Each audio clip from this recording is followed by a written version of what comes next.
Magandang araw! Ngayon, pag-uusapan natin ang iba't ibang pamaraan ng pananamit ng mga ilang grupo dito sa ating lipunan.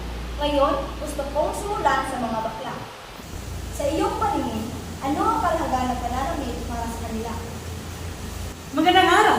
Para sa akin, ang pagpapahayag ng kanilang mga pananamit ay isang paraan upang maibahagi sa atin ang kanilang mga estilo sa buhay at ito rin ay nagbibigay sa kanila ng kumpiyansa sa kanilang mga sarili. Totoo yan. Paano naman ang mga bisexual? Ano ang pananaw nila sa kanilang pananamit? Bilang isang bahagi ng bisexual, wala itong tiyak na estilo. Ang mga bisexual ay malaya sa pagpili ng kanilang susuotin sa kanilang pananamit. Ang mahalaga ay sila ay komportable at sa pamamagitan din nito, makaka-explore sila sa aspeto ng kanilang pagkatao. Maraming salamat.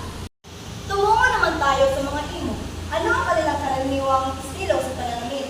So, batay sa aking pananaw, ang mga emo ay kilala sa kanilang dark aesthetic at madalas silang nagsusuot ng mga itim na damit, skinny jeans at band t-shirt.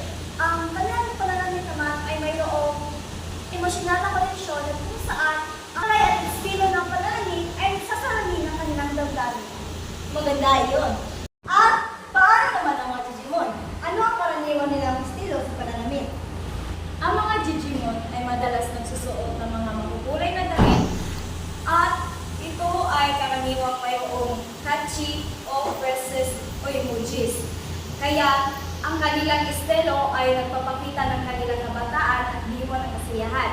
Kaya madalas silang nag-e-eksperimento ng hindi pagkaraniwang kombinasyon. Maraming salamat sa inyong mga oras. Magandang umaga! Ngayon kasama ko si Angela Rosuay, isa sa mga kabataan na aktibo na may kaalaman tungkol sa pagkaraniwang puso. Unahin natin kung ano nga ba ang kalagahan sa pagkikilay ng mga kababaihan.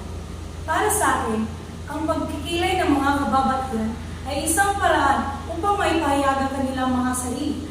At maraming gumagamit ito upang mas mapaganda ang kanilang mga itsura at kanilang mga sarili. Tama ka dyan. Naman, pumunta naman tayo sa usaping cellphone. Maraming kabataan ang nahuhumalit sa paggamit nito. Ano ang masasabi mo sa mga kabataan na inaabuso ang paggamit ng cellphone? Oo, talagang malaking issue ito. Ang labis na paggamit ng cellphone ay nagdudulot ng iba't ibang problema, gaya na lang pagsisira ng kalusugan dahil sa pag-stress at pagkabahala. Bukod dito, maaari din itong maka-epekto sa pakikisalamuha sa mga tao sa kanilang paligid. Dahil minsan, mas gustuhin nila ang makikipag-chat online kaysa makipag-usap ng harapan.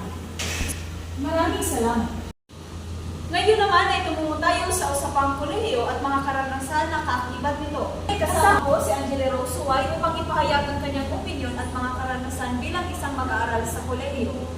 Ano ang iyong unang hamon na naranasan sa kolehiyo? Tanging hamon, lalong-lalo na sa oras at sa klase, at kung paano matatapos ang mga aktibidad na ipinapagawa ng aking mga guro. Paano mo naman nakahandle ang stress na iyong naranasan?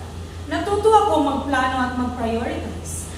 Mas mahalaga rin na magkaroon ng support system galing sa iyong mga pamilya at kaibigan. Maraming salamat. Ang Pilipinas ay kilala sa mayamang kultura dahil sa natataking kaugalian, pagpapahalaga, tradisyon at paniniwala.